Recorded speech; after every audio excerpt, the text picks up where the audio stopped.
कैसे हो आप सभी? आशा करता हूँ आप सभी अच्छे होंगे। आज हम पढ़ेंगे प्रश्नावली 14.1 चैप्टर 14.1 प्रायिकता को इंग्लिश में बोलते हैं प्रोबेबिलिटी, क्लास 10। तो चैप्टर नंबर 14.1 का सारे उदाहरण हमने कर चुके हैं। अब हम पढ़ेंगे क्वेश्चन। तो क्वेश्चन नंबर 1 दे रखा है, निम्नलिखित कथनों को पूरा कीजिए। क्वेश्चन नंबर 1 है घटना ई की प्रायिकता प्लस घटना ई नहीं की प्रायिकता का मान कितना होता है। तो हमको पता है कि किसी भी घटना घटित होने और नेगेटिव होने का योग कितना होता है 1। तो यहाँ पर इसका मान आ जाएगा 1। दूसरा, उस घटना की प्रायिकता जो घटित नहीं हो सकती, ऐसी घटना कहलाती है। तो हमको पता है कि ऐसी घटना असंभव घटना कहलाती है, उसका मान कितना होता है 0। तो यहाँ पर पूछा गया है कि उस घटना की प्रायिकता जो घटित नहीं हो सकती, ऐसी घटना कहलाती है। तो कहलाती किसे क्या आएगा? असंभव। और उस घटना का मान कितना होता है 0। तीसरा, उस घटना की प्रायिकता इसका घटित होना निश्चित है, ऐसी घटना कहलाती है। तो निश्चित घटना की प्रायिकता कितनी होती है 1। और ऐसी घटना को क्या कहा जाता है? संभव। तो यहाँ पर संभव घटना की प्रायिकता हो जाएगी 1। किसी प्रयोग की सभी प्रारंभिक घटनाओं की प्रायिकताओं का योग होता है। किसी भी घटना के घटित होने और नेगेटिव होने का योग होता है 1। तो यहाँ पर किसी भी घटना के घटित होने और नेगेटिव होने का योग होता है 1। या सभी प्रायिकताओं का योग होता है 1। क्वेश्चन नंबर 5, किसी घटना की प्रायिकता से बड़ी या उसके बराबर होती है तथा 1 से छोटी या उसके बराबर होती है। इसका मतलब क्या? तो मैंने आपको सिखाया था कि किसी भी घटना की जो प्रायिकता होती है वह 0 से बड़ी या 0 के बराबर। ये जो चिन्ह लगा है इसका मतलब होता है बराबर। तो मैं यहाँ समझा देता हूँ कि इसका मतलब क्या होगा कि जो प्रायिकता का मान होता है 0 से बड़ा होता है। यह प्रायिकता है,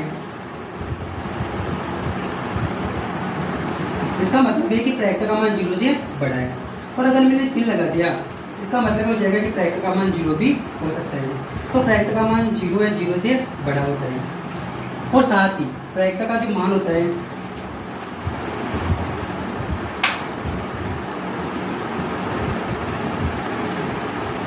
वो 1 से छोटा है। यहाँ पर हम देखेंगे कि यहाँ 1 का मान बड़ा है और इस प्रायिकता का मान छोटा है। ये किसको दर्शाता है? तुमने देखा कि यहाँ पर 1 का मान बड़ा है और प्रायिकता का मान छोटा है।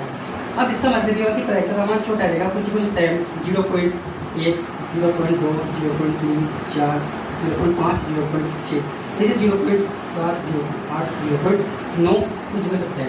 और अगर मैं यहाँ पर लिख दूंगा तो इसका मतलब है कि प्रायिकता का मान 1 भी हो सकता है। तो हमने कहा कि जो प्रायिकता का मान होता है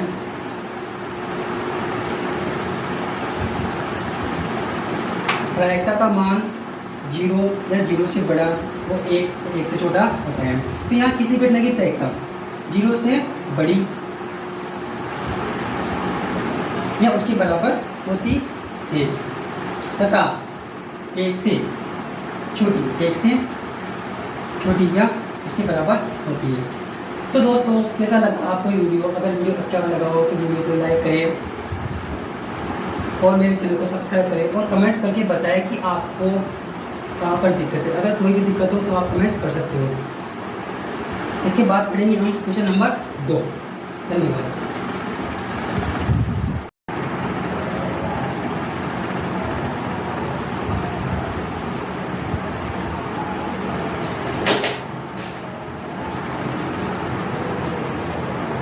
हेलो दोस्तों, कैसे हो आप सभी? आशा करता हूँ आप सभी अच्छे होंगे। अब हम पढ़ेंगे चैप्टर नंबर 14.1 की प्रायिकता का जो क्वेश्चन नंबर 2 है। क्वेश्चन नंबर 1 हमने कल पढ़ लिया था। क्वेश्चन नंबर 2 है निम्नलिखित प्रयोगों में से किन किन प्रयोगों के परिणाम संप्रायिक स्पष्ट कीजिए। इससे पहले आपको ये समझना पड़ेगा कि संप्रायिक परिणाम क्या होते हैं और संप्रायिक घटना क्या होती है। तो सबसे पहले ये न लिखिए, आपको क्या करना है, सबसे पहले इसकी लिखिए परिभाषा। तो आपको लिखना यहाँ से स्टार्ट करना है और साथ के साथ नोट्स भी बना लिया करो। तो सबसे पहले यहाँ से स्टार्ट करेंगे लिखना। तो सबसे पहले बात करेंगे परिभाषा क्या होती है संप्रायिक घटना की। ऐसी घटना या ऐसे परिणाम इसके समान प्रायिकता हो संप्रायिक घटना कहलाती है। ऐसी घटना जिसमें केवल 2 ही परिणाम संभव हो। 2 परिणाम का मतलब होता है 50-50% संभावना, मतलब उसके 2 ही उत्तर होने चाहिए, तीसरा उत्तर नहीं हो सकता। समझे? और संप्रायिक घटना का मतलब होता है, इसको बोलते हैं इंग्लिश में इक्वल लाइकली।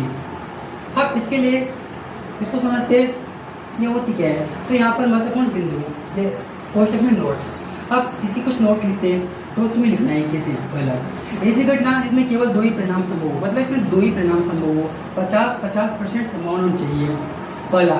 या फिर दूसरा पॉइंट, जैसे प्रश्न का उत्तर सही या गलत होना। जैसे मैंने कहा कि इससे पूछा कि भैया बताओ इसका इस प्रश्न का उत्तर सही ही गलत है, तो आप या तो सही उत्तर में टिक करोगे, गलत उत्तर में टिक करोगे। इसके अलावा तीसरा उत्तर नहीं हो सकता। तो यहाँ पर इसकी सिर्फ दो ही परिणाम संभव है, इसलिए समप्रायिक घटना होगी। तीसरा, किसी महिला के जन्म के समय लड़का या लड़की होना। जैसे मान लो कोई महिला है कि जन्म के समय लड़का या लड़की होना, तो जब एक महिला है तो या तो जन्म के समय उसकी लड़का होगा या लड़की होगी। चौथा पॉइंट, एक सिक्का उछालने पर चित या पट आना। दोस्तों जब हमको पता है एक सिक्का उछाला जाता है तो दो परिणाम होते हैं, या तो चित होता है या पट होता है। तो आपने देखा होगा 4 इंपॉर्टेंट पॉइंट है। इनको समझने के बाद हम अब करेंगे क्वेश्चन नंबर 2। तो क्वेश्चन नंबर 2 में 4 क्वेश्चन है और मैं अभी यहाँ 2 ही करवाए, 2 बाद में करवाऊंगा। तो देखो, एक ड्राइवर कार चलाने का प्रयत्न करता है, कार चलनी प्रारंभ हो जाती है या कार चलना प्रारंभ नहीं होती। ऐसे एक ड्राइवर है और एक ड्राइवर कार चलाने का प्रयत्न कर रहा है। अब कार चलेगी या नहीं चलेगी, तो यहाँ पर 2 ऑप्शन नहीं है। जैसे मान लो कोई ड्राइवर है, अब उसने चाबी को घुमाया, पहले बार में कार चल जाए या फिर दूसरी बार में कार चल जाए, तीसरी बार में कार चल जाए या चौथी बार में कार चल जाए, कार चलेगी नहीं। तो यहाँ पर कोई भी फिक्स नहीं है कि कार कितनी बार में चलेगी। तो यहाँ पर 2 परिणाम नहीं है, इसीलिए यहाँ पर ये घटना संप्रायिक नहीं होगी। अब तुम्हें ये पूछा गया है कि संप्रायिक क्रिया नहीं है, लेकिन तुम्हें मैं कारण भी लिखा रहा हूँ ताकि तुम्हें अच्छे से याद रहे। तो कारण लेते हैं। जब एक ड्राइवर कार चलाने का प्रयत्न करता है तो सामान्य स्थिति में कार चलने लगती है। जैसे कभी कभी कार अच्छी है तो कार चलने लगती है, परंतु यदि कार में कोई दोष हो तो कार नहीं चलती। इसलिए परिणाम संप्रायिक नहीं है। तो मैंने वही बताया कि जरूरी कार चलेगी सही, 1 बार में 2 बार में। अगर कार अच्छी है तो चल जाएगी और कार अच्छी है तो नहीं चलेगी, अगर दोष है तो। इसलिए ये घटना होगी, संप्रायिक घटना नहीं होगी। क्वेश्चन नंबर 2, एक खिलाड़ी बास्केटबॉल को बास्केट में डालने का प्रयत्न करती है, वो बास्केट में डाल पाती है या नहीं डाल पाती। तो देखो, जैसे मान लो कोई खिलाड़ी है, अगर खिलाड़ी है तो ऑब्वियसली उसको खेलना आता होगा, तो ये परिणाम संप्रायिक नहीं होंगे। क्यों नहीं होंगे? जब एक खिलाड़ी बास्केटबॉल को बास्केट में डालने का प्रयत्न करती है तो इस स्थिति में परिणाम संप्रायिक नहीं है, क्योंकि परिणाम कई तथ्यों पर निर्भर करता है। ऐसे खिलाड़ी का प्रशिक्षण प्रयोग की जाने वाली गेंद, जैसे मान लो वो खिलाड़ी है तो जो खिलाड़ी है उसको खेलना आता है कि नहीं आता, वो किस प्रकार का खिलाड़ी है, या जिस में हम बॉल डालते हैं वो बॉल डालने की जो साइज है वो कैसी है, तो सारी बातों पर ये चीज़ डिपेंड करती है। तो आपने देखा होगा कि इसमें घटना नहीं होगी। अब हम करेंगे क्वेश्चन नंबर 3 और 4। अगर आपको कुछ भी दिक्कत हो तो आप कमेंट्स करके बोल सकते हो। धन्यवाद।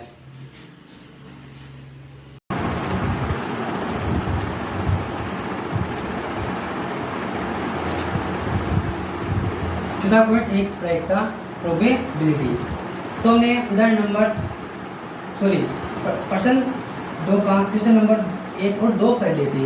हम अब करेंगे क्वेश्चन नंबर 3। एक सत्य असत्य प्रश्न का अनुमान लगाया जाता है, उत्तर सही है या गलत होगा, इसकी क्या संभावना है। तो यहाँ पर हम देखेंगे कि जब एक प्रश्न हमें दिया जाता है तो या तो 2 प्रकार के उसके ऑप्शन होंगे, या तो सत्य होगा या असत्य होगा। तो यहाँ पर दिख रहा है कि 50% संभावना सत्य होने की है और 50% संभावना असत्य होने की है। तो मैंने आपको समझाया था कि जब भी 50% संभावना हो तो वह घटना होती है संप्रायिक परिणाम होंगे। तो यहाँ पर आधी आधी संभावना है, या तो उत्तर सही होगा या गलत होगा, इसलिए ये घटना होगी संप्रायिक परिणाम होगी। कारण यहाँ लिख सकते हैं, अगर लिखना चाहो तो लिख सकते हो, इसी क्वेश्चन में पूछा नहीं है, लेकिन ताकि तुम्हें बाद में भी ध्यान दे इसलिए आप लिख सकते हो। जब एक सत्य असत्य प्रश्न का अनुमान लगाया जाता है तो या तो प्रश्न सत्य होगा या प्रश्न असत्य होगा, अतः यह परिणाम संप्रायिक होंगे। क्वेश्चन नंबर इसका 4, एक बच्चे का जन्म होता है, वह एक लड़का है या एक लड़की है। तो जब भी एक बच्चे का जन्म होता है तो उसकी 2 ही संभावना है, या तो लड़का होगा या लड़की होगी। तो बच्चे के जन्म के समय उसकी 50% संभावना लड़का होने की होती है और 50% संभावना लड़की होने की होती है।